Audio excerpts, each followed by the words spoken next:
નમસ્કાર વિદ્યાર્થી મિત્રો, વાલા ભાઈઓ બહેનો, ફરી એકવાર વિડિયો લેક્ચરના માધ્યમથી આપ સૌનું સ્વાગત છે। આપણે બેટા કાલે વાત કરી રાસાયણિક ગતિકી ચેપ્ટર, એમાં આપણે દેખ્યું રાસાયણિક ગતિકી શું છે। તો રાસાયણિક પ્રક્રિયાનો વેગ નક્કી કરવાનું એક શાસ્ત્ર એટલે રાસાયણિક ગતિકી, જેમાં આપણે પ્રક્રિયા વેગ, પ્રક્રિયા કેટલા સમયમાં સંતુલન સુધી પહોંચશે એના ઉપર વાત કરતા હોઈએ છીએ। પ્રક્રિયાના વેગને આધારે પ્રક્રિયાને ત્રણ પ્રકારોમાં વિભાજિત કરવામાં આવી છે: ધીમી પ્રક્રિયાઓ, ઝડપી પ્રક્રિયાઓ અને ખૂબ જ ઝડપી પ્રક્રિયાઓ। જે પ્રક્રિયાઓ ખૂબ જ ધીમી હોય અને જે પ્રક્રિયાઓ ખૂબ જ ઝડપી હોય તેના વેગ આપણે નક્કી કરી શકતા નથી। તેના વેગ નક્કી કરવા આપણા માટે જટિલ કાર્ય છે। પરંતુ જે પ્રક્રિયાઓ ધીમી પ્રક્રિયાઓ છે અથવા મધ્યમ ગતિથી થતી પ્રક્રિયાઓ છે, મોડરેટ પ્રક્રિયાઓ છે, એવી પ્રક્રિયાઓના વેગ આપણે નક્કી કરી શકીએ છીએ। તો આ વાત આપણે કરી। પછી આપણે વાત કરી રાસાયણિક પ્રક્રિયાના વેગને અસર કરતા પરિબળો।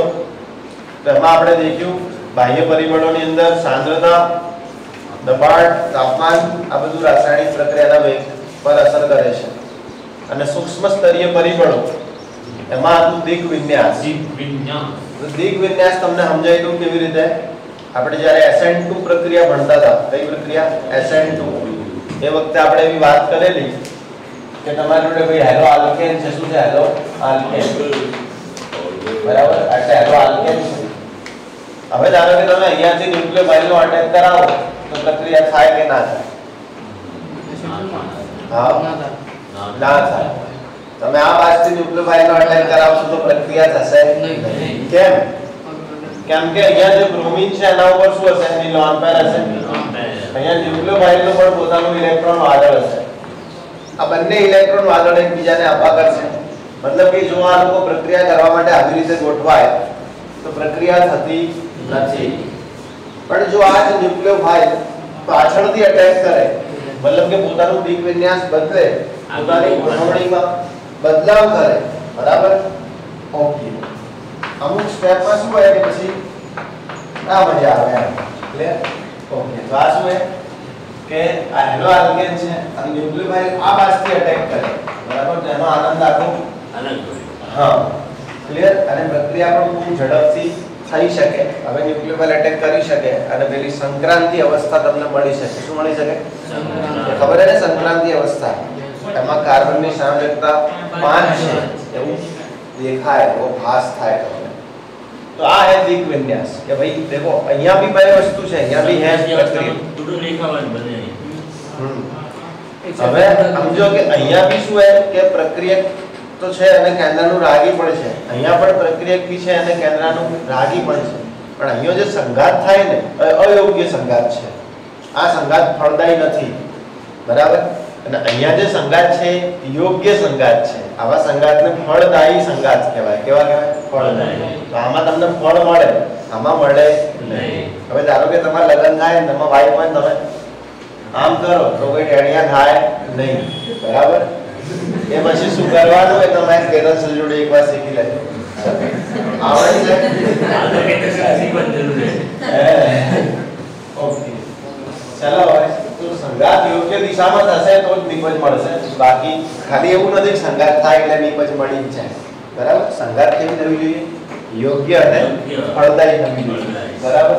ચાલો, યોગ્ય થાય તો ફળદાયી થાય। જો હવે આવડશે તો એ હતું દિક વિન્યાસ। શું હતું? દિક વિન્યાસ। ચાલો, હવે આપણે વાત કરીએ છીએ રાસાયણિક પ્રક્રિયાના જે વેગ છે એ બે પ્રકારે આપણે નક્કી કરીએ છીએ। રાસાયણિક પ્રક્રિયાના વેગ આપણે બે પ્રકારે નક્કી કરીએ છીએ। એક છે સરેરાશ વેગ અને બીજું છે તત્કાલીન વેગ। બીજું શું છે? તત્કાલીન વેગ।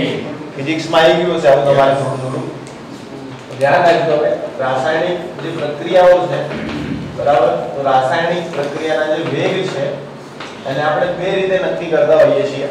એક હોય સરેરાશ વેગ અને બીજો હોય તત્કાલીન વેગ, બરાબર? ચલો ધ્યાન રાખજો, સરેરાશ વેગ અને બીજો હોય તત્કાલ વેગ। શું હોય? તત્કાલ વેગ, બરાબર? તત્કાલ વેગ। તો રાસાયણિક પ્રક્રિયાના વેગ બે રીતે નક્કી થાય, એક સરેરાશ વેગ અને બીજું તત્કાલ વેગ। સરેરાશ વેગને આપણે r એવરેજ કહીએ છીએ. શું કહીએ છીએ? r average. r એવરેજ મતલબ એવરેજ રેટ. શું કહેવાય છે? એવરેજ રેટ ઓફ રિએક્શન મતલબ સરેરાશ વેગ. અને તત્કાલ વેગને આપણે r ઇન્સ્ટન્ટ કહીએ છીએ. શું કહીએ છીએ? r instant. આપણે ઇન્સ્ટા ના કહેતા. r ઇન્સ્ટન્ટ મતલબ તત્કાલ વેગ. બરાબર. હવે આપણે ફિઝિક્સમાં વેગ કેવી રીતે માપીએ છીએ? તો અંતર ભાગ્યા સમય. આપેલ સમયમાં કાપેલ અંતર ભાગ્યા સમય. એવી રીતે આપણે ફિઝિક્સમાં વેગ માપતા હોઈએ છીએ કે ભાઈ મર્યાદિત સમયમાં તમે કેટલું અંતર કાપો છો એના આધારે તમારો વેગ મપાય. કેમિસ્ટ્રીમાં વેગ આપણે પ્રક્રિયાઓ માટે માપવાના છે. હવે પ્રક્રિયાઓ અંતર તો કાપતી નહીં, એવું તો હે નહીં કે ભાઈ એબરવેદીમાં નાઇટ્રોજન ને હાઇડ્રોજન બે એમ કે હેડ પેલા પીપળા ઝાડ નીચે જઈ પછી રાસાયણિક પ્રક્રિયાને અંજામ આપીએ, તો એવું તો હે નહીં કે એ લોકો અંતર કાપશે. એમાં તો શું હશે કે એકના એક પાત્રમાં જ રહેવાનું છે અને એમની સાંદ્રતામાં ફેરફાર થવાનો છે. ફેરફાર કેવા થવાનો છે? એમની સાંદ્રતામાં. સમય સાથે ફેરફાર થશે સાંદ્રતામાં. એટલે અહીંયા જે તમારે વેગ માપવાના છે એ સાંદ્રતાની ફેરફાર ઉપરથી માપવાના છે. કોના ઉપરથી માપવાના છે? સાંદ્રતાના ફેરફાર પરથી તમારે વેગ માપવાના છે. હવે થાય કેવું? તો જેમ જેમ સમય પસાર થાય એમ એમ પ્રક્રિયકની સાંદ્રતામાં શું થાય? ઘટાડો. અને નિપજની સાંદ્રતામાં શું થાય? વધારો. જેમ જેમ સમય પસાર થશે એમ પ્રક્રિયકની સાંદ્રતામાં ઘટાડો થશે અને નિપજની સાંદ્રતામાં વધારો થશે. એટલે આપણે શું કરતા હોઈએ કે કેટલો ફેરફાર થયો છે પ્રક્રિયકો કે નિપજોની સાંદ્રતામાં સમય સાથે, એના આધારે આપણે પ્રક્રિયાના વેગ નક્કી કરતા હોઈએ છીએ. આપણે ધારી લઈએ એક કાલ્પનિક પ્રક્રિયા છે આપણી જોડે. કેવી પ્રક્રિયા? કાલ્પનિક, ઇમેજિનરી રિએક્શન. એક પ્રક્રિયા છે r gives p. આ પ્રક્રિયામાં r પ્રક્રિયામાંથી આપણને p નિપજ મળે છે. ધારો કે t1 સમય પ્રક્રિયકની સાંદ્રતા r1 છે અને નિપજની સાંદ્રતા p1 છે. ધારો કે t2 સમય પ્રક્રિયકની સાંદ્રતા r2 છે અને નિપજની સાંદ્રતા p2 છે. હવે સમયનો ફેરફાર ડેલ્ટા t કેટલો કહેવાય? t2 t1. નિપજની સાંદ્રતામાં થયેલો ફેરફાર ડેલ્ટા p કેટલો કહેવાય? t2 t1. પ્રક્રિયકની સાંદ્રતામાં થયેલો ફેરફાર ડેલ્ટા r કેટલો કહેવાય? r2 r1 કહેવાય કે નહીં? હવે કયું તમને નેગેટિવ મળવાના ચાન્સ છે? પ્રક્રિયક વાળો નેગેટિવ મળી શકે. એનું કારણ સમજો. ધારો કે t2 t1 તો પોઝિટિવ જ મળશે. ધારો કે p2 p1 કરશો તો એ પોઝિટિવ મળશે, પણ તમે r2 r1 કરશો તો નેગેટિવ મળશે. એ જ તો પ્રશ્ન છે. જો કેમ નેગેટિવ મળશે સમજી લઈએ. ધારો કે તમે t1 સમય હોય એ 10 સેકન્ડ હોય. t1 સમય શું હોય? 10 સેકન્ડ. અને t2 સમય ધારો કે 40 સેકન્ડ. સમય તો વધતો જ જાય. તમે 40 10 કરો તો 30. એટલે જવાબ કેવો મળ્યો છે? હવે ધારો કે પહેલા જે નિપજ મળી હશે p1 એ કેવી હશે? ઓછી. પછી સમય જેમ જેમ પસાર થયો એમ નિપજ વધી જશે, પણ ઘટી તો હશે. એટલે p2 કેવો હશે? વધારે. એટલે તમને જે નિપજ મળશે એ પહેલા કરતા તો વધારે મળશે. એટલે p2 p1 કરશો તો આન્સર કેવો ઓપ્શન થાય? અને પ્રક્રિયકમાં કેવું હશે કે પહેલા r1 t1 સમય પ્રક્રિયક r1 હશે એટલે વધારે છે. જેમ જેમ સમય પસાર થયો એમ પ્રક્રિયક ઘટ્યો હશે એટલે r1 કરતા r2 ઓછો હશે. હવે તમે r2 r1 કરો તો ઓછા માઈનસ વધુ થયું એટલે આન્સર શું મળે? ઋણ. હવે ઋણ આન્સર તમને મળે. હવે આ ઋણ એવું દર્શાવે કે સાંદ્રતામાં શું થઈ ગયું? ઘટાડો. બીજો ઋણનો અહીંયા કોઈ ગાણિતિક મતલબ નથી. આ ઋણ કોઈ મેથ્સનું ઋણ નથી. આ ઋણ કેમિસ્ટ્રીનું ઋણ છે. કોનું ઋણ છે? કેમિસ્ટ્રી. મેથ્સનું ઋણ હોય તો આપણે કહીએ કે માઈનસ છે, નેગેટિવ છે. કેમિસ્ટ્રીમાં એનો મતલબ થાય ઘટાડો થવો. શું મતલબ થાય? ઘટાડો. સમય સાથે પ્રક્રિયકની સાંદ્રતા ઘટી રહી છે. સરેરાશ વેગ એટલે શું? તો સરેરાશ વેગ બરાબર તમે આમ લખી શકો. સરેરાશ વેગ બરાબર delta p upon delta t. મતલબ કે નિપજની સાંદ્રતામાં થયેલો ફેરફાર ભાગ્યા સમયનો ફેરફાર. અથવા તમે આવું લખી શકો સરેરાશ વેગ બરાબર delta r upon delta t. Delta r એટલે પ્રક્રિયકની સાંદ્રતાનો ફેરફાર ભાગ્યા t. પણ હવે ડેલ્ટા r ની કિંમત તમને કેવી મળે? ઋણ. હવે ડેલ્ટા r ની કિંમત ઋણ મળે તો વેગ પણ કેવો થઈ જાય? ઋણ. હવે વેગ એવી વસ્તુ છે જે ક્યારે ઋણ થાય નહીં. હવે અમુક વસ્તુઓ કદી ઋણ ના થાય. સમજો. ધારો કે હું તમને દબાવું હું તમને દબાવું તો તમારું કદ ઘટે, વધારે દબાવું એમ વધારે કદ ઘટે, એટલા બધા દબાવું તમારું કદ શૂન્ય થઈ જાય, એમ નહીં દબાવું એવું તમારું કદ માઈનસમાં થશે. એવું તો ના થાય ને. ત્યારે તમે મને દબાવો તો હું પતળો એટલું દબાવો હું ગાયબ થઈ જઉં. એના પહેલા તમે દબાવો હું માઈનસ થઉં એવું કેવી રીતે? તમે જે દબાવો પણ પછી માઈનસ થાય તો વાંધો નહીં. સમજ્યા કે નહીં? એટલે દબાવવાથી કોઈ વસ્તુ નાની થાય મતલબ તમે એટલી દબાઈ એ વસ્તુ જતી રહે. હવે ભાઈ ઋણ થશે એવું તો સંભવ નહીં. તો અમુક વસ્તુઓ ઋણ નહીં. હવે એક વસ્તુ સમજો કે તમે ગાડી ગિયર પાડી તમે ગાડી આગળ ચલાવી તો 20 40 60 70 80 ઝડપે હેડ્યા. હવે તમે રિવર્સ પાડો તો એ તમારી ગાડીની ફોટો તો શું બતાવશે? ઉપર જ બતાવે. તમે રિવર્સમાં ચપલું દબાવો તો એ તો 20 30 40 એમ બતાવે, -20 -70. એનો મતલબ વેગ ઋણ બતાવી શકાતો નથી. તો આગળની દિશામાં આટલી દોડે તો પાછળની દિશામાં આટલી દોડે. અમુક વસ્તુઓ ઋણ હોય નહીં. એટલે વેગને તમે ઋણ બતાવી શકો નહીં. પણ ડેલ્ટા આગળ સ કેવો ઋણ. એટલે હવે આને આપણે ધન બનાવવા માટે આના આગળ માઈનસ મૂકીએ છીએ. શું મૂકીએ છીએ? માઈનસ. એટલે આનો માઈનસ ને આનો માઈનસ શું થઈ જાય? પ્લસ. એટલે આપણો વેગ કેવો રહે? પ્લસ. સમજણ પડી? એટલે સરેરાશ વેગનું એક સૂત્ર આવું છે, સરેરાશ વેગ બરાબર minus delta r upon delta t, અને બીજું છે સરેરાશ વેગ બરાબર p upon delta p upon delta t. તમે આમ લખવું નામ લખી શકો સરેરાશ વેગ બરાબર delta p upon delta t બરાબર minus delta r upon delta t, જ્યાં ડેલ્ટા r બરાબર r2 minus r1, delta t બરાબર p2 માઈનસ t1 અને ડેલ્ટા p બરાબર p2 માઈનસ t1. આવડી જશે. અને સરેરાશ વેગ શું હોય કે સમયના ગાળા દરમિયાન પ્રક્રિયકનો અથવા નિપજોની સાંદ્રતામાં થયેલા ફેરફાર એના ઉપરથી નક્કી કરેલો વેગ, તો એને શું કહેવાય? સરેરાશ વેગ. હવે તત્કાલ વેગ. તત્કાલ વેગ એટલે વિકલનની વાત આવશે. કોની વાત આવશે? વિકલન. કારણ કે ખૂબ ઓછા સમયમાં અથવા એક નિશ્ચિત સમયે પ્રક્રિયા કયા વેગમાં જઈ રહી છે એના ઉપરની વાત કરીશું. સમયના ખૂબ ઓછા ગાળામાં પ્રક્રિયા વેગ ઉપર જ્યારે વાત કરતા હોઈએ તો આપણે તત્કાલ વેગ તરીકે ઓળખીએ છીએ. અને જ્યારે બી તત્કાલ નાના ગાળા માટે વાત કરવી હોય ત્યારે આપણે વિકલન d નો ઉપયોગ કરતા હોઈએ છીએ. બરાબર? ડેરિવેટિવ જે ખૂબ નાના ગાળા માટે એનો ઉપયોગ થતો હોય. એમાં કશું કરવાનું નહીં. આ ડેલ્ટા બદલે શું લખી દેવાનું? d લખી દેવાનું. એટલે પછી તત્કાલ વેગ એટલે કે r ઇન્સ્ટન્ટ બરાબર શું થશે? dp dt -dr dt. આની કાઉન્સમાં સાંદ્રતા. આ મોટો કાઉન્સ શું દર્શાવે છે? મોલર સાંદ્રતા. આપણે જાણીએ છીએ કે મોટા કાઉન્સ જે છે એ કોના માટે લેવામાં આવે છે? મોલર સાંદ્રતા. સંતુલન ચેપ્ટરમાં આપણે ભણ્યા છીએ. ધારો કે જે લોકો નતા સંતુલનમાં આપણે કહી દઉં હવે મોટો જે કાઉન્સ હોય એ મોલારિટી દર્શાવે છે. શું દર્શાવે છે? મોલારિટી. આવો કાઉન્સ હોય એટલે તમારે સમજી લેવાનું વાત છે સાંદ્રતાની, અને એમાં પણ કોની વાત છે? મોલારિટીની વાત.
જો 1 થી અને હા કહેવાનું ભૂલી ગયો તમને 1 થી 2 માં ઓલો પાવાવાળો રૂમ હે ને આપણે ખબર ભેગા થતા જો પહેલા 10 ઉપર ભેગા થતા 10 માં એ મને નહીં ખબર આપણે પાર્ટી લગાવી હતી પેલું વાઈટ 1 થી 2 માં હું ક્યોર બેઠો હોઈશ 1 to 2 જેને કોઈ બી કામ આવી જવાનું નવા કપડા પહેરી નાઈ ગઈ મસ્ત તૈયાર થઈ સમજ્યા તને કોઈ નહીં દેવાના હોય ના ના કોઈ નવડો નામ હતો 1 થી 2 માં હું ક્યાં છું રોજ છે કે તમાર કેમિસ્ટ્રી પેપર હોય ત્યાં સુધી રોજ 1 થી 2 હું ત્યાં મળીશ તમને ખબર પડી 12 2 સુધી એટલે જેને જે બી તકલીફ હોય 1 થી 2 માં આવી જવાનું જેલ મે દેવો હે જેલ મે શું કે 13 મે કો 13 થી 23 હું નહીં અને પછી આપણે 25 થી ક્રેશ કોર્સ ચાલુ કરી દઈશું ક્રેશ કોર્સમાં મારો પેપર સોલ્વ કરવાનો છે પેપર હું સોલ્વ નહીં કરાવું જેવું પેપર બનશે એવું અહીંયા વોઇસ કરા તમને પૂછી લઈશ કેવું ગયું શું ગયું સોલ્વ પેપર નથી કરવાનું એક બી પેપર પત્યા પછી સોલ્વ નથી કરવાનું આ મારી વાત છે તમારી મરજી પછી હું ના પાડું છું તમે 21 તારીખે તમારે જે સોલ્વ કરવું હું કરી આપે આજ દીદી ગઈ સર યારને પણ પેપર સોલ્વ ન કરવું જોઈએ આ મારી માનવું છે ગમે એટલું સારું ગયું હોય તોય ના કરવું જોઈએ ગમે એટલું ખરાબ ગયું હોય તોય ના કરવું જોઈએ જ્યાં સુધી તમારા બધા પેપરો પતી ના જાય ત્યાં સુધી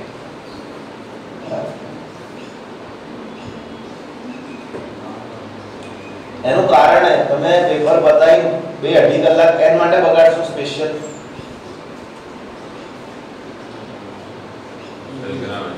તારે તો પ્રિયાંશે કેમિસ્ટ્રી પેપર સોલ્વ ના કર્યો હોત તો બાયોમાં 100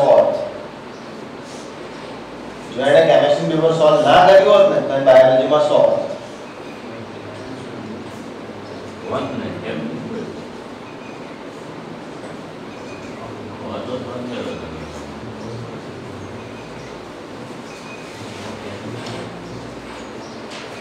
જો બાયોલોજીમાં તમને કેડન્સર આઈએમપી ના આપે તો હું તમને કહી દઉં શું આઈએમપી કહી શકાય કુમારના પેપર સેટ જોઈ લેવાના તમારે અને લિબર્ટીનું પેપર સેટ જોઈ લેવાનું બાયોલોજીનું બેઝ કુમાર અને લિબર્ટી બીજા બધા નહીં પડવાનું એમાં જે પ્રશ્નો રિપીટ થતા હશે એ આઈએમપી હશે એટલે કુમાર અને લિબર્ટી તમે કરી દો તો એ આઈએમપી એનું કારણ યુવરાજ નિકુલ બાપુ આ લોકો ધારે તો આખું કરી શકશે સબ્જેક્ટને હું નહીં માનતો કે જે મારા જેવા વિદ્યાર્થીઓ છે એમનાથી આખી ચોપડી થઈ જાય હું સીધી વસ્તુ હું 8 વર્ષથી કેમિસ્ટ્રી ભણો હજી સુધી આખી કેમિસ્ટ્રી મને યાદ નહીં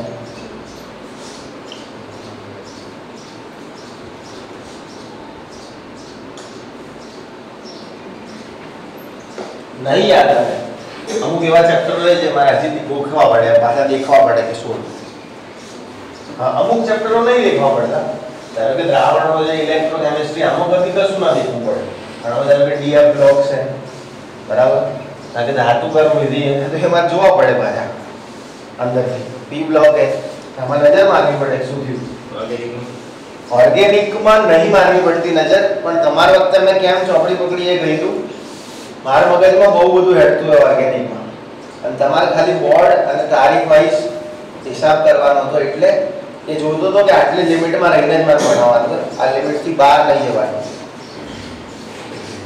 એ જોતો તો એ નતો દેખતો કે લખ્યું શું એને એક લિમિટ જોતો તો કે આટલી જ બનાવટ પ્રક્રિયાઓ કહેવાની એમ ધારો કે હવે એસિડ બનાવવાની મેં તમને અમુક લિમિટેડ પ્રક્રિયાઓ કીધી એટલે કે તમે મને કહો સાહેબ એસિડ બનાવવાની પ્રક્રિયા સમજાવે એટલે પછી હું એ જ ભણાય કરું કે 3 દિવસ એટલે એસિડ જ બને રાખે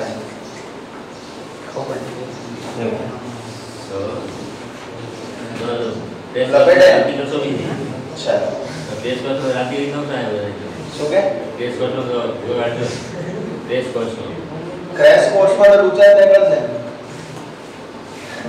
એટલે ક્રેશ કોર્સનો ટાઈમ મેં તમને કહી દીધું 7:30 થી 10:30 નો રાખીશું ટાઈમ સમજ્યા ક્રેશ કોર્સ થોડી ના યાદ આવે બી બની છોકરા ગોડા એવું ના જેવું હું તમે એને હજી મને ઓળખ્યો નહીં બરાબર છોકરા ના જાય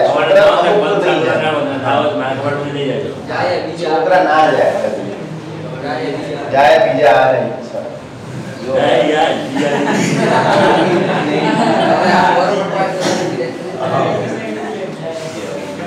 ચલો બેટા હવે છોકરાએ નહીં જાય તો ભણશે ઇન્ટરેસ્ટ થઈ જશે हाँ जावड़ा तो एक भी समझे गायब नहीं गया चलो भाई यार ओए ना जाए मनो उसने मन छोड़ी जतो तो घरा देवा आए છે હવે અહીંયા ધ્યાન આપશો કયો હતા ઓકે હવે અહીંયા ધ્યાન આપશો ધારો કે કોઈ પ્રક્રિયા છે તમારી જોડે આવી પ્રક્રિયા છે A + B C + D હવે આ પ્રક્રિયા માટે સરેરાશ વેગ લખવો હોય કેવી રીતે લખી શકાય? ધારો કે તમે આ પ્રક્રિયા માટે લખવું હોય r એવરેજ કેવી રીતે લખી શકો? તમે લખીશું minus delta a upon delta t. એવું જરૂરી નહીં કે તમે આ બંનેની સાંદ્રતાના ફેરફારને ધ્યાનમાં લો. કોઈ એકની સાંદ્રતાના ફેરફારને ધ્યાનમાં લઈને બી તમે વેગ માપી શકો. કેવી રીતે હું સમજાવું? ધારો કે અમારી ગાડીમાં અમે 4 જણા છીએ, હું કેતન સર, હીરા સર અને કમલેશ સર, 4 જણા અમે ગાડીમાં છીએ, બરાબર? અને એક છોકરી બી છે, 5 જણા છીએ ચલો ગાડીમાં. હવે આમ જો કે તમે અમે ડીસાથી અહીંયા આયા એટલે એવું હોય કે તમારો વેગ જાણવો હોય તમે મારા મદદથી જ જાણી શકો, પેલા લોકોની મદદથી ના જાણી શકો ગાડીનો વેગ, એવું છે? તમે એક વસ્તુ સમજો, ધારો કે તમને હીરા સરને તમે ફોન કરીને પૂછો તો એ તમને ગાડીનો વેગ તો મળી જ જાય. એવું જ તમારે ગાડીનો વેગ જાણવા માટે મારો જ સંપર્ક કરવો પડે તો એવું નહીં. ધારો કે કોઈ રાસાયણિક પ્રક્રિયાનો વેગ નક્કી કરવો છે તો એવું નહીં તમે આ ઉપરથી જ કરી શકો રાસાયણિક પ્રક્રિયાનો વેગ નક્કી. એ તો પ્રક્રિયામાં જેટલા પેસેન્જરો છે એમાંથી કોઈ પણ એકને તમે ઉઠાવો અને એના ઉપરથી પ્રક્રિયાનો વેગ તમે નક્કી કરી શકો. સમજ્યા કે નહીં? ઓકે. તો કહેવાનો મતલબ કે પ્રક્રિયાનો વેગ નક્કી તમે કરી શકો છો આ ચારેમાંથી ગમે તેના મદદથી. ધારો કે મારે આના ઉપરથી વેગ નક્કી કરવું હોય ને તો આ પ્રક્રિયા છે. શું છે? પ્રક્રિયા. એટલે આમાં થતો હશે ઘટાડો. એટલે હું આવી રીતે નક્કી કરીશ કે minus delta a by delta t. ધારો કે આના ઉપરથી નક્કી કરવું હોય તો minus delta b by delta t. કે ભાઈ આટલા સમયમાં આટલો ઘટાડો થાય છે પ્રક્રિયા વેગ આટલો હશે. ખબર પડી? ધારો કે મારે આના ઉપરથી પ્રક્રિયા વેગ નક્કી કરવો હોય હા પ્લસ ડેલ્ટા c ની સાંદ્રતા અપોન ડેલ્ટા t. કે ભાઈ આટલા સમયમાં આટલો વધારો થાય છે તો પ્રક્રિયા વેગ આટલો હશે. સમજ્યા કે નહીં? તમે પ્રક્રિયા વેગ બે રીતે નક્કી કરી શકો કે કેટલા સમયમાં હું કેટલો નજીક આવી રહ્યો છું ધાનેરા બાજુ અથવા તો ડીસા બાજુથી કેટલો દૂર જઈ રહ્યો છું. બંનેમાંથી તમને કંઈ પણ એક ખબર હોય તો બી તમે પ્રક્રિયા વેગ નક્કી કરી શકો છો. મતલબ કે આ ઘટી કેટલું રહ્યું સમય સાથે તો સામે એટલું એર્યું વધી રહ્યું હશે. સમજ્યા કે નહીં? એટલે તમે પ્રક્રિયા વેગ શું કરી શકો? નક્કી કરી શકો. એટલે બેટા ચલો એના પછી શું થશે? Plus delta d upon delta t. આના ઉપરથી પણ પ્રક્રિયા વેગ નક્કી કરી શકો છો. ધારો કે આવી પ્રક્રિયા હોય તો આપણે એનો જે સરેરાશ વેગ છે આવી રીતે નક્કી કરી શકીએ. ધારો કે આ પ્રક્રિયામાં આપણે તત્વયોગમિતિ નાખી દઈએ. શું નાખી દઈએ? તત્વયોગમિતિ એટલે માલ સંખ્યા નાખી દઈએ અંદર. મોલ સંખ્યા અંદર નાખી દઈએ. ધારો કે 2a 3b gives c 4d. હવે ધારો કે અંદર માલ સંખ્યા આપેલી હોય તો આપણે પ્રક્રિયાનો વેગ નક્કી કેવી રીતે કરવો? બરાબર. તો કશું નહીં, મોલ સંખ્યાને પણ અંદર ભેગી લઈ અને વાત કરવાની એના ઉપર બી. ખબર પડી? ચલો હા એને બનાવી. તો r એવરેજ શું થશે? તો -1/2 delta a upon delta t. જે પણ માલ સંખ્યા આપેલી હોય એને તમારે એકના શું કહેવાય? એને પૂર્ણાંક એકના છેદમાં છે ગંદુ લાગે યાર. પૂર્ણાંક ના બોલાય એવું શબ્દ નહીં. અપૂર્ણાંક અપૂર્ણાંક ચાલશે. એકના અપૂર્ણાંકમાં લઈ જવાની. કેમાં લઈ જવાની?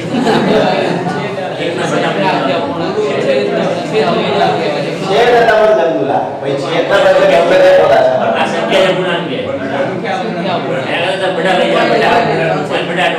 હા 1/2. કોણ બોલ્યા? હિંમત સર. હિંમત સર. ચાલો તો એને એકના બટામાં લઈ જવાની. એના પછી રાઈસનો બટા બોલાય. ઓકે. તો હવે માન લો કે આ 3b છે બરાબર. તો આ જે સંખ્યા એને એકના બટા કરીશું આપણે તો મજા આવે. હવે આપણે delta b upon delta t. સમજ્યા કે નહીં? તો આ જે બટા है ને घटा है. સમજ પડી ગઈ? કેમ કે એ બટા પ્રક્રિયક का बटा है. બરોબર છે. હવે વિપરીતના બટા કરીએ આપણે. તો આના આગળ કશું હે નહીં તો જેના આગળ કશું હે નહીં એ તો વાંચ્યો કહેવાય. તો આમાં કશું કરવાની જરૂર છે નહીં. બરાબર? ચલો ઓકે. વાંચ્યો મીન્સ ભગવાને છે એને બાળકના આપ્યું હોય એ. બરાબર? Delta c upon delta t. ના આપ્યું કોઈ કારણસર. એનો મતલબ એવું નથી કે કોઈ તકલીફ છે. અમુક વાર બધું રેડી હોય તો એ ના આપ્યું હોય. અમુક વાર ઘણું બધું ઉગતી હોય પણ અમુક વસ્તુઓ ના થતી હોય. આપણે ટેસ્ટ કરાવો તો એમ લાગે આ તો આરી આવી પણ પછી લોચા. ચાલો delta c upon delta t. અમુક આગળના જન્મના બી કામ કરતા હોય પુણ્ય આપણા. તો આ ધ્યાન રાખજો. આ 4 મોલ કેટલા મોલ 4 તો શું થશે 1/4 પણ આ બટા કેવો આવશે પ્લસ. ખબર પડી?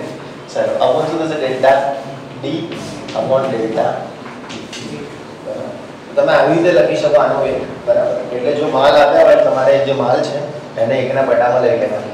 ખબર પડી જશે?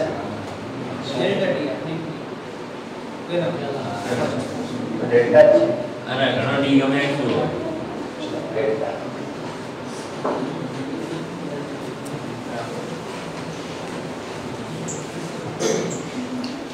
ખબર બટા બી ગમો છે ડી નહીં ગમે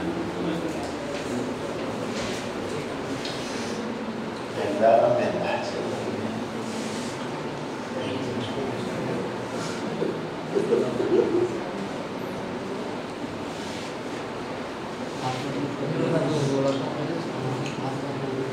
યુનિફોર્મ મસ્ત કરવાનો તમારો આવે. આજે બીજું એક મીડિયમ આવે એની મજા નહીં આવતી પછી પાછળથી બહાર આવે પછી વાત. એમાં ઓરિજિનલ મીડિયમ છે એમ મત બોલો એવું તો મીડિયમ જોડે ને એટલે એનો યુનિફોર્મ મજા નહીં આવતી. આને યુનિફોર્મ મસ્ત લાગે. આ એકદમ અલગ યુનિફોર્મ હા એ તો ઓલો ને મોસ્ટ ઓફ ખાસી યુઝ કરો એમાં હજી આ કોલર ને બીજું બધું અલગ ના કર્યું તો તારા ઉઠાવ ના આવે. પણ આ કોલર જુદા કર્યા પછી અહીંયા પટ્ટી જે લગાઈ ગમે એ બધું મસ્ત લાગે. એન્ડિશન માઇન્ડ આ બાબતે કેવું પડે બધી બાબતે કેવું પડે ખોટું ના બોલી શકું. એવું નહીં કે અહીંયા હું ક્યાંય બી ખોટું ના બોલી શકું.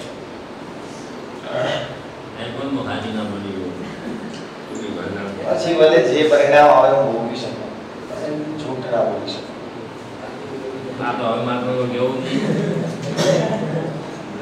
અમુક વખતે બોલી શકું તમારા વિશ્વાસમાં રાખવા માટે તમને કોન્ફિડન્સમાં રાખવા માટે તમે ડરી ના જાઓ તમે ગભરાઈ ના જાઓ એવું બધું કરવા માટે એ વસ્તુ છે. પણ એ બી જૂઠ નહીં હોતું એ સત્ય જ હોય. પણ તમે એને જૂઠ ક્યાં સુધી માનો જ્યાં સુધી પરીક્ષા આપી ના આવી જાવ ત્યાં સુધી. પછી તમે પરીક્ષા આપશો ને પેપર એમ લાગશે પકડે ખોટો હેરાન કરે સાગરા ખોટા લેવા દેવા કમ્પ્લીટ જ કહેતો તો બીજા થઈ ગયું.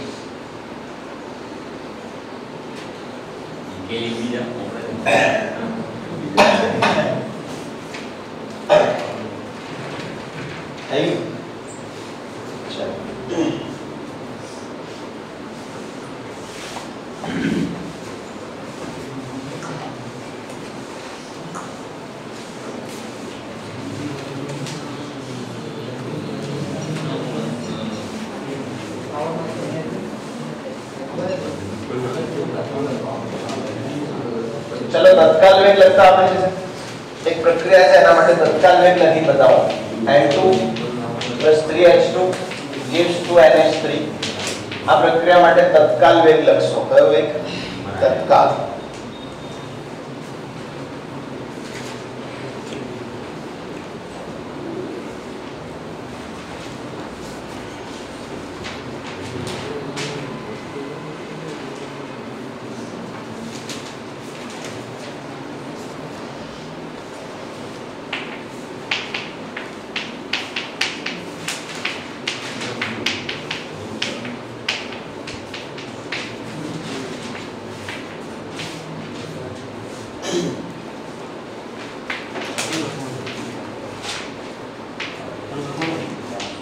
આ પ્રક્રિયા માટે તત્કાલ વેગ લખશો. બંને પ્રક્રિયા માટે તત્કાલ વેગ લખવાના છે.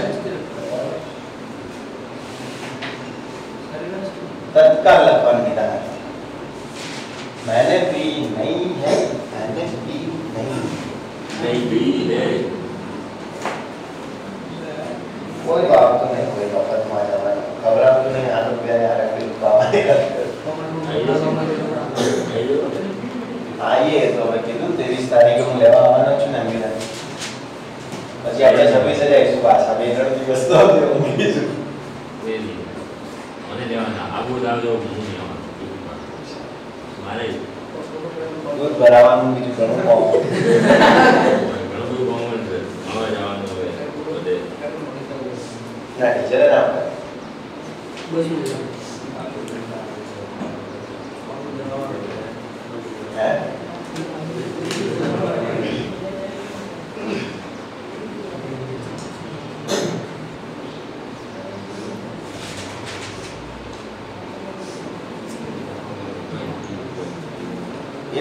મને યાદ કરાવજે રાતે હો ગ્રાફ અને આ વિડિયો કરતા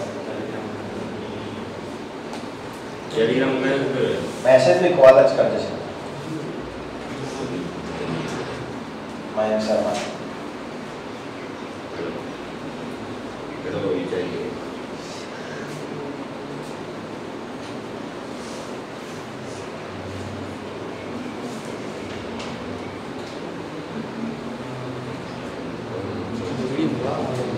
क्या बेटा है दौड़ा पूछ इधर आंखों प्रॉब्लम राजेश है कि तो 10वां चैप्टर में क्या होगी पहुंचो 10वां बोलूं तो क्या तो क्यों नहीं 11वां मैं अपलोड नहीं कर रहा वीडियो एक अपलोड कर रहे हो ये दिखे थे ओके तो आज मन खाली आज चाल से एड में अपलोड करो क्योंकि अर्धा कंप्यूटर में आसे ने अर्धा में आसे तो OnePlus वेरिएबल में ने में बताया ऐसा ऐसा वो लोग वन वेरिएबल લઈ ગયો હરવા કોઈ પાછો લાયો નહીં લઈને છે એટલે હવે આમાંથી બધો ડેટા CPU માં લીધો તો CPU માંથી અપલોડ કરવા પડશે આયુ निकाल चलो मैं आगे शुरू करते हैं बेटा चलो तो are instant so that d n2 upon dt નામો બટો બટો કશું આવે નહીં પણ બટાના આગળ શું આવે minus is equal to minus 1/3 d n2 upon dt so 1/3 बरोबर is equal to plus 1/2 d ns3 ચાલે પણ લખો તો મજા આવે સારું લાગે ચલો પ્લસ એટલે આમ મળ્યું એમ માઈનસ એટલે ઘટ્યું એમ બતાવી જાવ તમે કે આ ઘટ્યું ને આ વધ્યું બીજું તો એવું છે મેજર પ્રશ્ન છે સમજી ગયા અને પેલું માઈનસ કેમ મૂક્યું આપણો વેગ ઋણ ના થઈ જાય એટલા માટે તમને કદાચ આ બધું કીધું બી હશે સચિન સરે आज बढ़ाए तो हमने ओके है એટલે ગમે તે રિએક્શન લખ્યું ભણાવ્યા જશે ચાલો હવે યાદ રાખજો 5br માઈનસ શું હોય 5br માઈનસ આના માટે આ ઇન્સ્ટન્ટ બરાબર શું થાય 1 1/5 બરાબર d br માઈનસ ની સાંદ્રતા अपॉन dt બરાબર ચલો is equal to minus बटा बटा बटा लिखना बराबर શું આવશે dr આવશે minus upon dt પછી શું આવશે 1/1/6 d h plus upon dt તાવ તાણે રાજા મહારાજા તો છો ભાષા પડતા હતા ચલો જો તમે આમ કરો તો ચલો એના ભાઈ plus 1/3 d br2 upon dt હવે આને નહીં લેવાનું પાણી નહીં લેવાનું એનું કારણ સમજાયું કે પાણીની જે સાંદ્રતા છે ને એ એમના એમ બી 55.55 મોલર છે કશું ના હોય તો બી કેટલી સાંદ્રતા હોય 55.55 મોલર એ કેવી રીતે આપણે માનીએ છીએ 1 લિટર પાણી એટલે 1000 ml પાણી 1000 ml पानी એટલે 1000 ग्राम पानी હવે 1000 ग्राम पानीના મોલ કેટલા થાય 1000 ભાગ્યા 8 એટલે 55.55 મોલ થાય એટલે 1 લિટર પાણી મોલારિટી બરાબર મોલ પ્રતિ લિટર એટલે મોલ 55.55 ભાગ્યા લિટર 1 એટલે મોલારિટી કેટલી 55.55 હવે એના સરખામણીએ કોઈ આટલી બધી મોલારિટી આ લોકોની હશે નહીં ના જોય કદી આટલી બધી મોલારિટી આપણે પ્રક્રિયા 1 મોલર ને 2 મોલર ને 0.6 મોલર ને એવી કરતા હોઈએ કે 55 ને 60 મોલર ની પ્રક્રિયા આપણે કરતા નથી એટલે થશે કેવું કે ધારો કે આની સાંદ્રતા 1 મોલર હોય અને પ્રક્રિયા થયા પછી એની સાંદ્રતા 0.6 મોલર થાય તો આની સાંદ્રતામાં ફેરફાર કેટલો થયો 0.4 મોલર નો ફેરફાર થયો કેટલો ફેરફાર થયો 0.4 મોલર હવે આ 55.55 માંથી 0.4 મોલર વધઘટ થાય તો એ કેવી ગણાય અવગણના એવી ગણાય એટલે પછી એને આપણે કોઈ જગ્યાએ પ્રક્રિયા વેગમાં લેતા નથી એટલે ધારો કે તમને કોઈ જગ્યાએ પાણીની સાંદ્રતા આપી હોય ને તો એના ઉપરથી આપણે કોઈ ખાસ પ્રક્રિયા વેગ નક્કી કરવામાં એને ક્યારેય બી ઉપયોગમાં લઈશું નહીં. સમજ્યા કે નહીં ભાઈ? વાત ખબર પડે? એ ધ્યાન રાખજો. આવડી જશે? ઓકે. લખ્યું નહીં તો આ તું તત્કાલ લઈશું હતું. તત્કાલ નહીં. બરાબર. ચાલો હવે એક વસ્તુ બીજી છે. બરાબર. એક વસ્તુ બીજી છે એ છે વેગ નિયમ અને પ્રક્રિયાનો ક્રમ. શું છે? વેગ નિયમ અને પ્રક્રિયાનો ક્રમ. એવી એક વસ્તુ છે વેગ નિયમ અને પ્રક્રિયાનો ક્રમ. બરાબર. એવું એક ચોપડીમાં વસ્તુ હશે. વેગ નિયમ અને પ્રક્રિયા ક્રમ. વેગ નિયમ અને પ્રક્રિયા કેમ નહીં આલેલું? લખે છે? હા હા. ના ના હું તો મેને પી નહીં. તો એ ભૂલમાં લખ્યું હશે એમણે. બાકી પાણીની સાંદ્રતાને ના લખવામાં જ ભલાઈ છે એમની. બરાબર. પણ લખી છે તો વાંધો નહીં. ઓકે. વેગ નિયમ અને પ્રક્રિયા ક્રમ. અને બીજું છે પ્રક્રિયક નો વપરાશનો દર અને નિપજનો ઉત્પન્ન થવાનો દર. ઉત્પન્ન થવાનો દર. હવે પ્રક્રિયકનો વપરાશનો દર અને નિપજનો ઉત્પન્ન થવાનો દર મતલબ કે કેટલા સમયમાં કેટલો પ્રક્રિયક વપરાઈ જશે. દર એટલે વેગ. ઉંદરનું દર ના સમજતા. દર એટલે વેગ. કે ભાઈ પ્રક્રિયકનો વપરાશનો શું દર છે, શું પ્રક્રિયક વપરાશનો વેગ છે, એને આપણે દર કહીએ છીએ. અને નિપજ કેટલી ઉત્પન્ન થાય એનો દર તો સરખો જ રહે. જેટલો પ્રક્રિયકનો વપરાશનો દર હશે એટલો નિપજનો ઉત્પન્ન થવાનો દર હશે. પણ પહેલા એ શીખી લઈએ શું હોય કે આ એવરેજ બરાબર કે આ પ્રક્રિયા છે m2 + 3h2 gives 2nh3. હવે આ પ્રક્રિયા છે તો આ એવરેજ બરાબર શું થાય? ધારો કે હાઇડ્રોજનના સંદર્ભમાં લઈએ શું થાય? -1/3 delta H2 upon delta T. સમજ્યા કે નહીં? તો આ તો શું છે? સરેરાશ વેગ બરાબર 1/3 delta H2 upon delta T. હવે આપણે એમ દેખવું હોય કે હાઇડ્રોજનનો વપરાશનો દર શું છે. આપણે એમ દેખવું હોય કે હાઇડ્રોજનનો વપરાશનો દર કેટલો હાઇડ્રોજન વપરાય છે. તો વપરાશનો દર આટલાને જ કહેવાય. કેટલા કહેવાય? આટલા. મતલબ કે delta H2 upon delta T આને જ કહેવાય હાઇડ્રોજનનો વપરાશનો દર. ચલો આને કરતા બનીએ શું થાય? Delta H2 upon delta T ને કરતા બનીએ શું થાય? એટલે માઈનસ તો આવશે. ચલો તો શું થાય? 3 R એવરેજ. બસ. તો આ એનો વપરાશનો દર કહેવાય. સમજો હાઇડ્રોજનના વપરાશનો દર કેટલો કહેવાય? 3 R એવરેજ. હવે જેટલો હાઇડ્રોજનના વપરાશનો દર છે ને એટલો એમોનિયાની ઉત્પત્તિનો દર હશે. સમજ્યા કે નહીં? અથવા તમે બીજી રીતે બી બોલી શકો કે ભાઈ R એવરેજ બરાબર શું થશે? D અરે 1/2 ડેલ્ટા ઓફ શું થશે? NH3 upon delta T. હવે તમને આ તો R એવરેજ આપે. શું R એવરેજ? હવે તમને એમ કે એમોનિયાના ઉત્પન્ન થવાનો દર શું? તો આને જ એમોનિયાનો શું કહેવાશે? ઉત્પન્ન થવાનો દર કહેવાશે. જે શું છે? Delta NH3 upon delta T equal to છે R એવરેજ into 2. બરાબર. શું થશે? R average into 2. તો ધ્યાન રાખજો.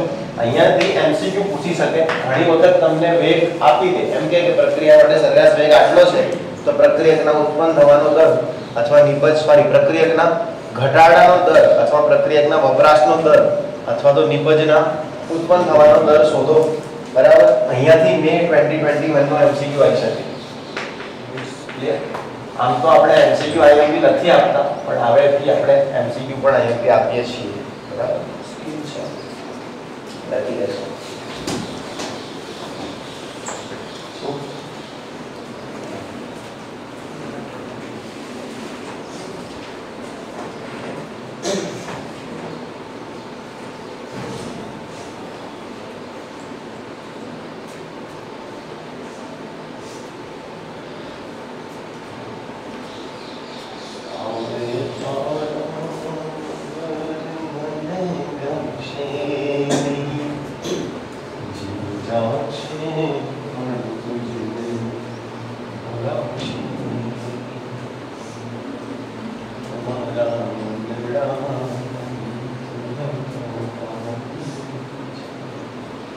मैंने आज है जोड़ी आवेगी कदाच એ હશે એ નહીં હશે નહીં એ બરોબર છે પણ હોય તો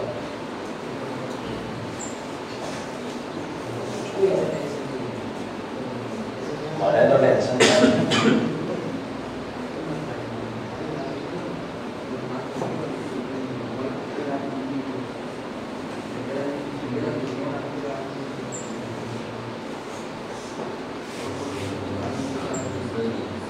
precaution is better than more than ये हमने खबर नहीं पड़ी पुलिस में चल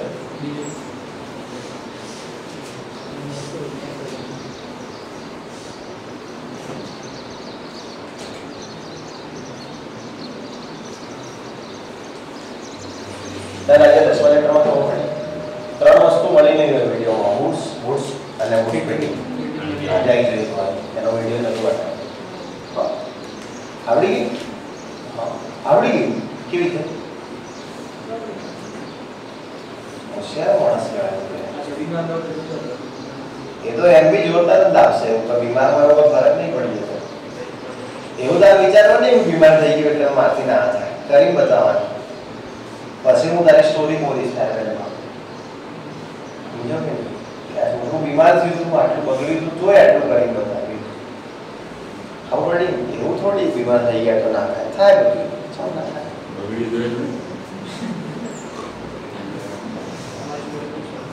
બોલીશ ને બધી બતાય તો બોલું કરવાનું તો સર માર્કેટ જાય બધું પેલા લાગી હોય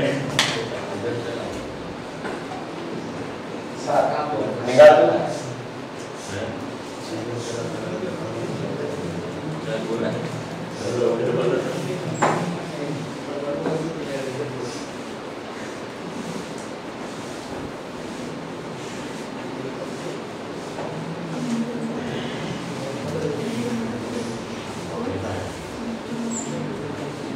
આવડ્યું કે નહીં વપરાશનો દર નહીં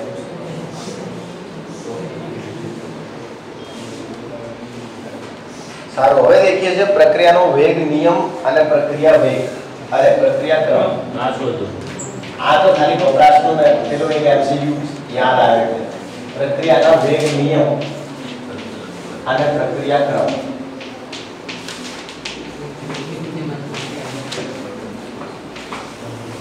પ્રક્રિયાના વેગ નિયમ અને પ્રક્રિયા ક્રમ આ ધ્યાન રાખજો પ્રક્રિયાનો વેગ નિયમ અને પ્રક્રિયા ક્રમ તો પહેલા તો વેગ નિયમ કોને કહેવાય તો પ્રક્રિયાના વેગને પ્રક્રિયકોની સાંદ્રતાના ઘાતાંકમાં દર્શાવવાની રીતને પ્રક્રિયાનો વેગ નિયમ કહે છે ફરીથી બોલ દઉં છું લખી દઉં છું બોલું છું પ્રક્રિયાના વેગને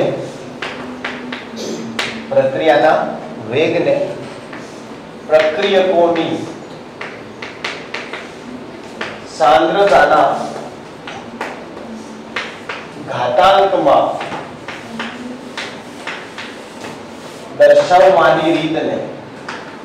દર્શાવવાની રીતને પ્રક્રિયાનો વેગ નિયમ કહે છે વેગ નિયમ કહે છે ધ્યાન રાખજો પ્રક્રિયાના વેગને પ્રક્રિયકોની સાંદ્રતાના ઘાતાંકમાં દર્શાવવાની રીતને પ્રક્રિયાનો વેગ નિયમ કહે છે બરાબર વેગ નિયમ જે છે પ્રક્રિયાનો એ જુદી જુદી બાબતો પર આધાર રાખે પ્રક્રિયા કેટલા તબક્કામાં થઈ રહી છે કયો તબક્કો ધીમો તબક્કો છે કયો તબક્કો ઝડપી તબક્કો છે બરાબર આવી ઘણી બધી જે વાતો છે એ પ્રક્રિયાના વેગ નિયમને શું કરતી હોય છે અસર કરતી હોય છે આવી ઘણી બધી વાતો પ્રક્રિયાના વેગ નિયમને અસર કરતી હોય છે બરાબર તો ધ્યાન રાખજો ઓકે કશું એટલું ખાસ આપ્યું નહીં તમારે કે જેટલું બોલવા बिल्कुल सिंपल आप्યું છે તમારી બુકમાં ઓકે હવે આથી જ નિયમ જોવા જઈએ ચાલો તો ધ્યાન રાખજો પ્રક્રિયાનો વેગ નિયમ એટલે શું તો પ્રક્રિયાના વેગને પ્રક્રિયકોની સાંદ્રતાના ઘાતાંકમાં દર્શાવવાની રીતને પ્રક્રિયાનો શું કહે છે વેગ નિયમ અંદર એવું લખ્યું છે અભિવ્યક્તિ એમ કે ભાઈ પ્રક્રિયાના વેગની અભિવ્યક્તિ પ્રક્રિયકોની સાંદ્રતાના ઘાતાંકના સંદર્ભમાં દર્શાવવાની રીત એટલે પ્રક્રિયાનો વેગ નિયમ હવે કોઈ બી પ્રક્રિયાનો જે વેગ નિયમ છે ને બરાબર તો એ વેગ નિયમ ઘણી બધી વસ્તુ પર આધાર રાખે એક તો પ્રક્રિયા કેટલા તબક્કામાં થાય છે બરાબર પ્રક્રિયાના તબક્કા બરાબર એના પછી પ્રક્રિયામાં બનતા મધ્યસ્થી પ્રક્રિયામાં નિર્માણ પામતા મધ્યસ્થી બરાબર એના પછી પ્રક્રિયાની ક્રિયાવિધિ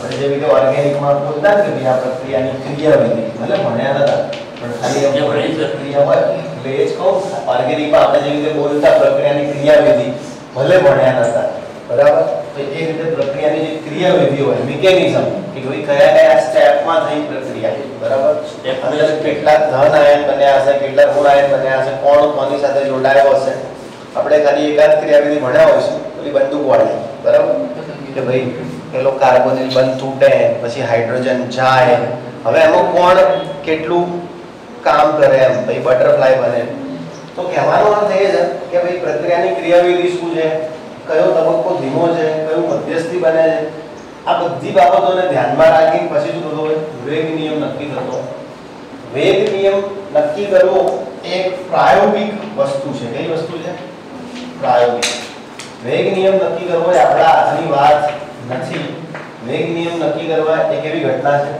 પ્રાયોગિક ઘટના છે કેવી ઘટના છે પ્રાયોગિક પ્રક્રિયામાં વેગ નિયમમાં જે આપણે ઘાતાંક લઈએ છે એ ઘાતાંક તત્વયોગમિતિ સાથે એને કોઈ લેવા દેવા હોતા નથી એટલે અહીંયા જે ઘાતાંક આપણે લઈશું ને આ ઘાતાંક પ્રક્રિયકોની તત્વયોગમિતિ કરતા સ્વતંત્ર હશે ધ્યાન રાખજો આ જે ઘાતાંક હશે એ પ્રક્રિયકોની તત્વયોગમિતિ કરતા સ્વતંત્ર હશે કેવા હશે સ્વતંત્ર હા કદાચ એવું બને કે તમને એમ લાગે કે પ્રક્રિયકોની તત્વયોગમિતિ જેટલા જ છે તો એક આકસ્મિક સંજોગ હશે એ શું હશે સંજોગ બાકી જરૂરી નથી કે જે તત્વયોગમિતિ હોય એ જ વેગ નિયમમાં આપણે લખતા હોઈએ છીએ બરાબર તો ધ્યાન રાખજો અહીંયા જે ઘાતાંક હશે એ પ્રક્રિયકોની તત્વયોગમિતિ કરતા કેવા હશે સ્વતંત્ર હશે ક્લિયર સમજી ગયા તો પહેલા તો વેગ નિયમની વ્યાખ્યા ગોખી લઈશું કે પ્રક્રિયાના વેગને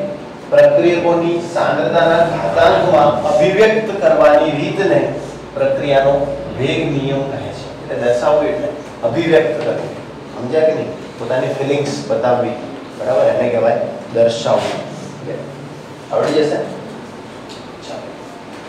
પ્રક્રિયાનો વેગ નિયમ એ ઘણી બધી બાબતો પર આધારિત છે કોણ નક્કી કરે છે એનું કૌશલ્ય પણ જરૂરી છે જે વ્યક્તિ પ્રક્રિયા ઉપર અભ્યાસ કરી રહ્યો છે એ વ્યક્તિમાં કેટલું સ્કિલ છે કેટલી એના અંદર કૌશલ્ય છે પ્રક્રિયા વિશે સમજવાની એ બાબત પણ પ્રક્રિયાના વેગ નિયમ નક્કી કરવા માટે મદદરૂપ થતી હોય છે એનો મતલબ કે પ્રક્રિયાનો વેગ નિયમ નક્કી કરવો એ કાચા પોચાના ખેલ નથી એટલે પ્રક્રિયાના વેગ નિયમ સ્પેશિયલી કેવા છે પ્રાયોગિક છે આપણા સિલેબસમાં 5 થી 6 પ્રક્રિયાઓ છે અને એના વેગ નિયમ તમને આવડે એ બહુ જરૂરી છે આપણા સિલેબસમાં 5 થી 6 પ્રક્રિયાઓ છે અને 5 થી 6 પ્રક્રિયાનો વેગ નિયમ તમને આવડે એ બહુ જરૂરી છે કેમ કે પ્રક્રિયાનો વેગ નિયમ ખબર હશે તો જ આપણે શું નક્કી કરી શકીશું પ્રક્રિયાના ક્રમ જ્યાં સુધી પ્રક્રિયાના વેગ નિયમનો આપણને ખ્યાલ ના હોય ત્યાં સુધી આપણે પ્રક્રિયા ક્રમ નક્કી કરી શકતા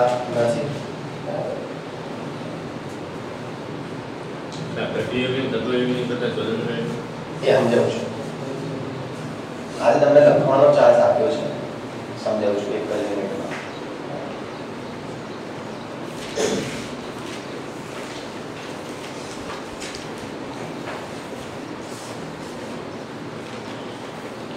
આજે હું જ છું બરાબર બીજું કોઈ છે નહીં સાયન્સ ફેકલ્ટીમાં આજે કેતન સર ગાંધીનગર છે કમલેશ સર મેં કંઈક કામ હતું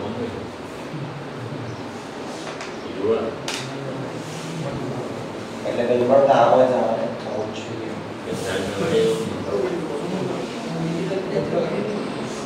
ના હું ફ્રી જ છું આખો દિવસ, કોઈ લેક્ચર જ નહીં. 11મા મોડલ પેપર છે, એક તમારું અને એક ઇંગ્લિશ મીડિયમનું લેક્ચર છે બસ. ઈચ્છા થશે તો વળી બીજું લઈ લઈશ. હા તો ટેસ્ટની તૈયારી કરો. ઓકે કરો ટેસ્ટની તૈયારી કરો, કોઈ ચિંતા નહીં. હા બેટા ટેસ્ટની તૈયારી કરો. कोई एक चिंता का विषय है नहीं बराबर. कશું કઈ નહીં હવે બરાબર. 29 30 હોળી હે ધૂળેટી, કોઈ 29 ની હોળી હે 30 ની ધૂળેટી હે બરાબર. અને તમે કદાચ જવાના નહીં એવી વાત છે મારી જોડે. મને તો કોઈ બોલાવતું નહીં એમ કહેવાય બરાબર. તો ભાઈ એ દાડા બધું પૂરું જ છે સમજ્યા. ચાલો એટલે હાલ જે હેડે લખો જ છે એમ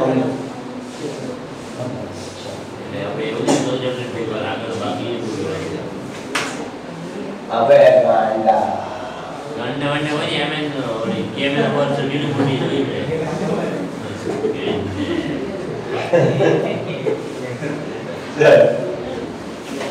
કેમેરા હું લેબમાં પૂરી કરીશું. આવડી હવે અહીંયા ધ્યાન આપશો. ખબર નહીં. હવે અહીંયા ધ્યાન આપશો. બી બ્લોકમાં જેટલી વખત ક્લોરીન મળતા થાય ને એટલી વખત કેમેરા ઉપર મળતા થાય. જો હવે અહીંયા આ એક કાળી એ બધું છે. સો આવી. હવે અહીંયા ધ્યાન આપશો. શું કહેતો હતો? ઓકે વેગ નિયમ એ કેવો હોય? પ્રાયોગિક. ઓકે હવે સમજી લઈએ કે તત્વયોગ મિતિ અને વેગ નિયમને કોઈ લેવા દેવા નથી. ધારો કે કોઈ પ્રક્રિયા છે a b gives gives dd. આવી પ્રક્રિયા છે. ધારો કે કોઈ પ્રક્રિયા છે a b અને dd બરાબર. હવે આ પ્રક્રિયા છે. હવે આ પ્રક્રિયાનો જે વેગ છે, આ પ્રક્રિયાનો જે વેગ છે એ ચલે છે એ એની x અને b ની y. હવે એક વસ્તુ સમજો, તત્વયોગ મિતિ શું? a પણ અહીંયા ઘાત કઈ ચડાઈ મેં? x. આની તત્વયોગ મિતિ શું? b પણ અહીંયા ઘાત કઈ ચડાઈ? y. આનો મતલબ એવું નહીં કે જે તત્વયોગ મિતિ વાળા એ ઘાતમાં ચડશે. કોઈ પણ આંકડો ઘાતમાં ચડી શકે. હવે તમે એમ કે કોઈ પણ આંકડો કેવી રીતે લાવો તો આપણે ના લઈ શકીએ. એ જે પ્રક્રિયા વિશે અભ્યાસ કરતો હોય, જે પ્રક્રિયાને જાણતો હોય, જેને ખબર હોય પ્રક્રિયા આટલા તબક્કામાં થઈ છે, પ્રક્રિયાની ક્રિયાવિધિ આ છે, જેના જોડે સ્કિલ હોય, જેના જોડે કૌશલ્ય હોય પ્રક્રિયા વેગ નક્કી કરવાના, એ જ આ કામ કરી શકે. સમજ્યા કે નહીં? એટલે સાયન્ટિસ્ટ લોકો આ કામ કરી શકે, આપણું આ કામ નથી. આપણું કામ શું? તો આપણે પ્રક્રિયા અને એનો વેગ નિયમ ગોખી દઈએ, એ આપણું કામ છે. સમજ્યા કે નહીં? બાકી પ્રક્રિયાનો વેગ નિયમ કેવી રીતે તરવાય છે એ સાબિત કરવા આપણું કામ નથી. ક્લિયર? શું કે એ તો ભાઈ એવું જ હોય ને. ચલો તો પ્રક્રિયા વેગ ચલે છે a ની x અને b ની y. ધારો કે ચલે છે ને કાઢવો હોય શું કરી ગોળને? પ્રક્રિયાના વેગ k a ની x અને b ની y. તો આ પ્રક્રિયાનો વેગ નિયમ આને કહેવાય. આ જે પ્રક્રિયા લગી આનો વેગ નિયમ આને કહેવાય. સમજણ પડી? તો કઈ પ્રક્રિયાનો વેગ નિયમ શું છે એ આપણે યાદ રાખીને જવું પડશે. ઘણો ચિંતાનો વિષય નહીં. 6 પ્રક્રિયા હશે અને 6 વેગ નિયમ હશે એટલે 12 લીટીઓ યાદ રાખવાની છે. સમજ્યા કે કઈ 6 પ્રક્રિયાઓ છે એના કયા 6 વેગ નિયમ છે એ હું તમને કાલ લખાવું છું. બરાબર? હાલ ખાલી વેગ નિયમ કોને કહેવાય એ આપણે શીખ્યા. હાલ શું શીખ્યા? વેગ નિયમ એટલે શું? બરાબર? તો પ્રક્રિયાના વેગને પ્રક્રિયકોની ઘાતાંકના સ્વરૂપમાં દર્શાવવાની રીતને પ્રક્રિયાનો શું કહેવાય? વેગ નિયમ. અને વેગ નિયમને તત્વયોગ મિતિ કરતા સ્વતંત્ર છે, એને કોઈ લેવા દેવા નથી. વેગ નિયમ એની રીતે જ નક્કી થાય, એને પ્રક્રિયાને કોઈ લેવા દેવા હોય નહીં. ધારો કે આ પ્રક્રિયા છે, સમજો કઈ પ્રક્રિયા હમણાં લખી દીધી મેં 5dr માઈનસ વત્તા dr3 માઈનસ વત્તા 6x gives dr2 3 બરાબર પ્લસ 3h2o. હવે આ પ્રક્રિયા માટે વેગ નિયમ લખું તો આવો થાય. પ્રક્રિયા વેગ બરાબર k dr3 અને h નો સ્ક્વેર શું થાય? BrO3 અને H+ નો સ્ક્વેર. તો પ્રક્રિયામાં તમે જો ઘાતને કોઈ લેવા દેવા હે જ નહીં. એવું નથી કે ભાઈ H+ ઉપર 6 છે તો તમે 6 ઘાત કર દો, આના ઉપર કંઈ નહીં તો કંઈ નહીં, Br ઉપર 5 છે તો 5 ઘાત કર દો, એવું નથી. આ પ્રક્રિયાનો વેગ નિયમ આવો છે, BrO3 માઈનસ અને H+ સ્ક્વેર. કઈ પ્રક્રિયાનો વેગ નિયમ આવો છે? આ જે લખ્યું. એનો મતલબ શું છે કે તત્વયોગ મિતિને અને વેગ નિયમને કંઈ લેવા દેવા નથી, બરાબર? અને આ તમારા સિલેબસમાં છે જ નહીં આ પ્રક્રિયાનો વેગ નિયમ. આ જૂના સિલેબસની પ્રક્રિયાનો વેગ નિયમ મેં તમને લખાવી દીધો છે, બરાબર? તમારે તો 6 પ્રક્રિયા બની હોય કોઈ, બરાબર? તમારે 2-3 જ છે, પણ તો હું તમને 6 લખાવી દીધી જૂના સિલેબસની છે. આમાંથી તમારે જે NCERT માં હોય 2-3 યાદ રાખી દેવાના. ચાલો આ વર્ડ NCERT ને કહી દઉં કઈ પ્રક્રિયાના વેગ નિયમ તમારે લખવાના છે. હું પેજ નંબર બોલું, તમે ફટાફટ ગોતી કાઢજો કયા વેગ નિયમ આપણે લખીશું. હું પ્રક્રિયાઓ પાટિયામાં જ લખી દઉં છું, કઈ પ્રક્રિયાના વેગ નિયમ આપણે લખીશું, બરાબર? ચાલો ઓકે, હું લખી દઉં છું કયા વેગ નિયમ તમારે ગોખી દેવાના. પ્રક્રિયા અને એનો વેગ નિયમ ગોખી દેવાનો.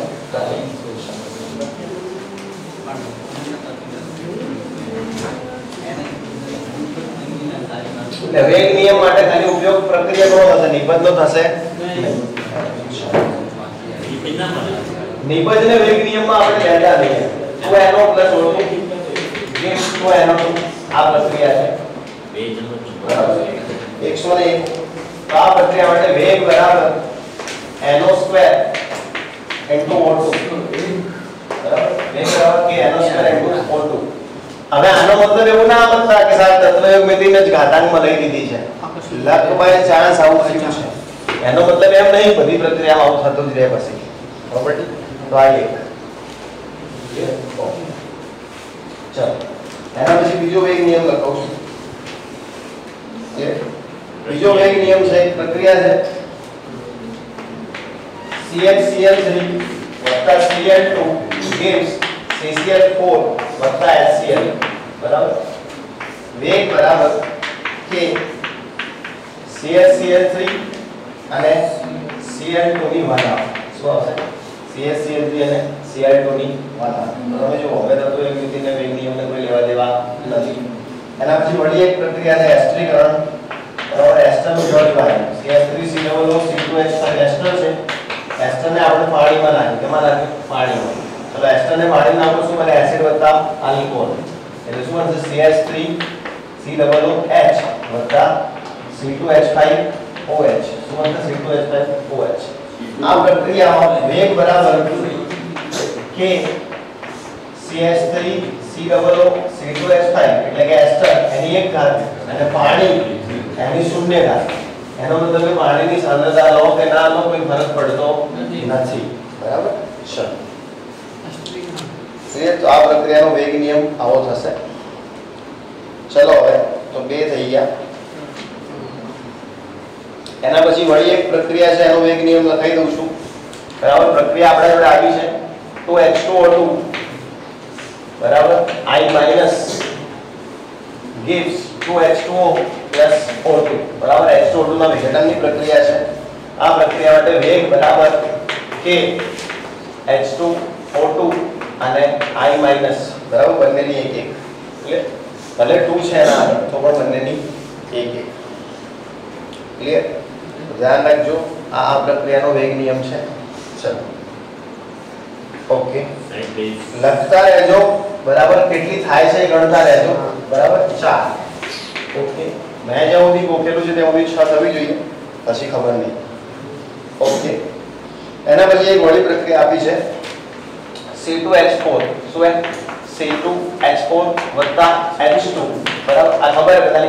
ઇથિનમાં શું મેળવીએ? હાઇડ્રોજન. તો શું બને? Ethane C2H6. તો આ પ્રક્રિયા માટેનો જે વેગ નિયમ છે એ છે વેગ બરાબર કે C2H4, વેગ બરાબર કે C2H4, બરાબર? અને હવે 6. ક્લિયર? અને ઇંગ્લિશમાં રેટ લો કહેવાય. શું કહેવાય?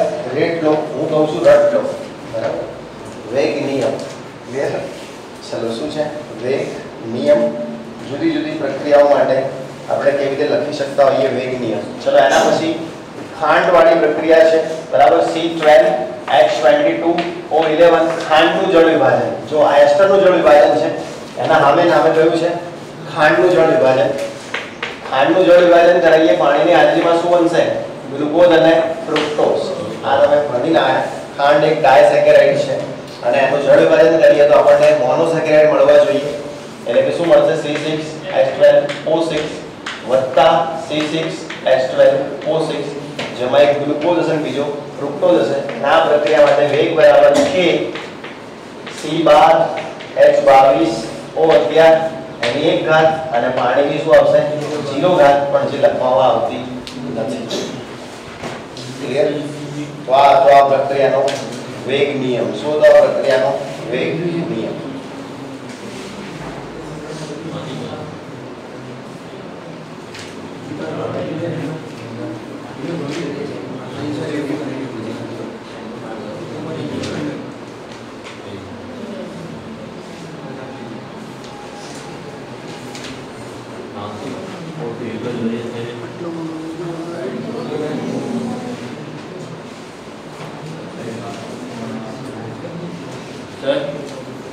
हाँ बेटा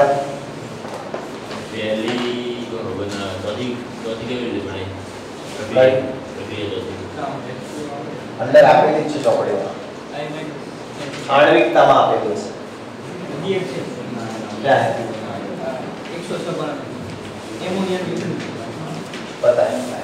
चलो 6 दे आ निकाल दो. ओके एक मिनट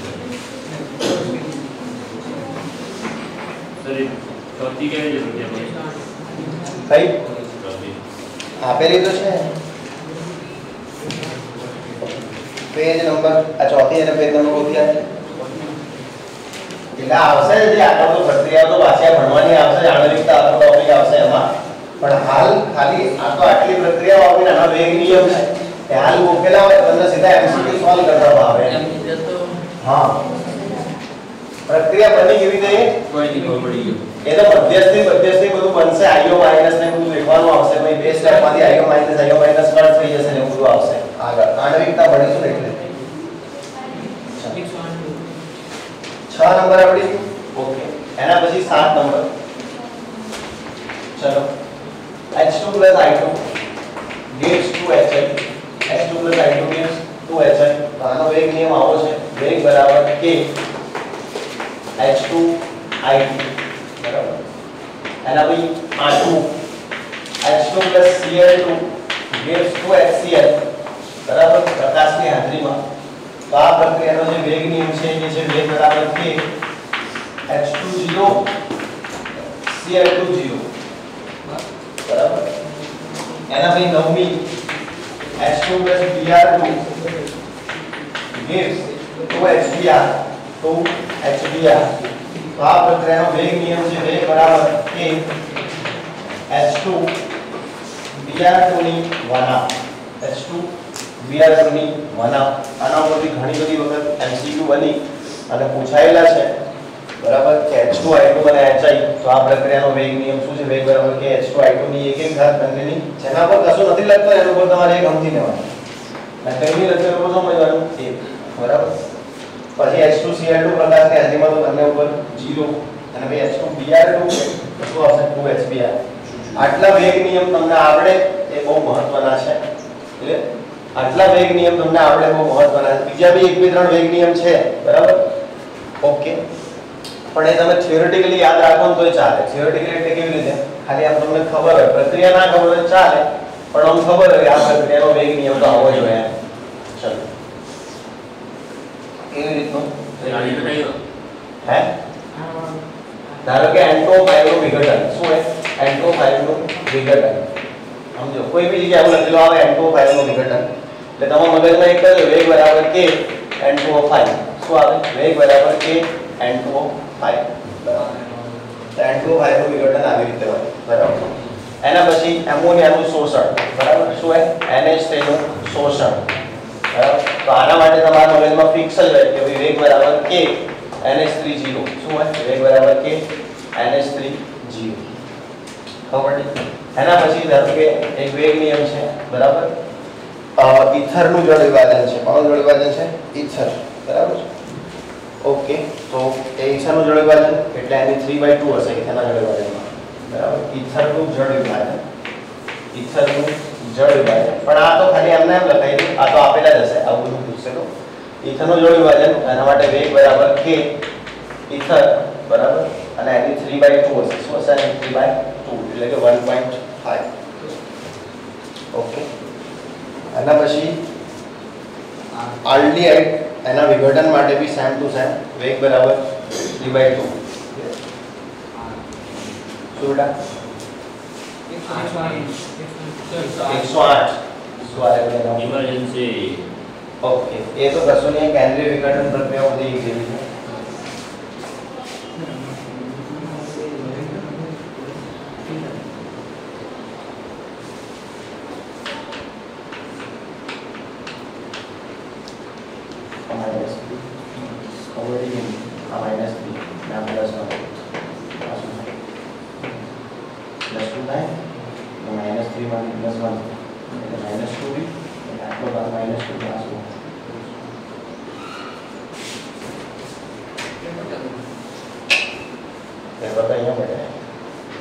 જૂનું પેપર હતું એટલે લઈને રાખા.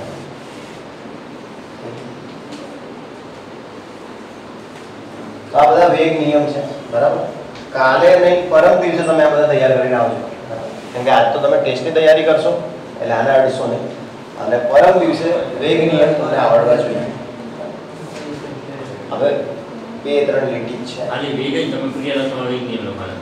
હું પ્રક્રિયા બોલીશ કે ભાઈ H2Cl2 માં શું તો 0 0, H2Br2 માં શું તો 1 નવાના ખાવડી.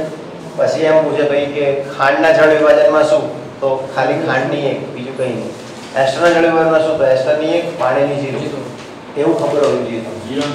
0 યાદ રાખવાની. 0 યાદ રાખવાની. એમોનિયાના શોષણમાં શું તો એમોનિયાનું 0. પછી એન્ડોવાયના વિઘટનમાં શું તો એન્ડોવાયની 1. આપણે એવી રીતે બસ, બીજું કંઈ નહીં. આવી રીતે વેગ નિયમ આવડશે ને તો શું થશે? તમને એમ પૂછશે કે ભાઈ આ પ્રક્રિયાનો ક્રમ કયો, તમે આપી શકશો. વેગ નિયમ નહીં પૂછે, વેગ નિયમ ઉપરથી પ્રક્રિયાના ક્રમ પૂછશે તો એ ક્રમ ખબર પડશે. સમજ્યા કે નહીં? ચાલો, એ હાલ ના ખબર પડે, તો પ્રક્રિયા ક્રમ ચલાવીશ પછી ખબર પડશે. આ ચેપ્ટર આખું સમજવાનું જ છે, સમજો તો ધ્યાનથી. બરાબર. અને એકવાર આવડી ગયું ચેપ્ટર 2-3 દાખલા કરતા આવડી ગયા નથી, બધું આવડી જશે પાછળ. સમજ્યા? અને 2-3 થિયરી જ છે. પ્રથમ ક્રમ, શૂન્ય ક્રમ, આભાસી પ્રથમ ક્રમ, બસ એ 3 થિયરી અને 4-5 દાખલા. કરવાનું એટલું જ છે, બાકીના MCQ ચેપ્ટરમાં. Thanks for the watching. Like, share and do not subscribe.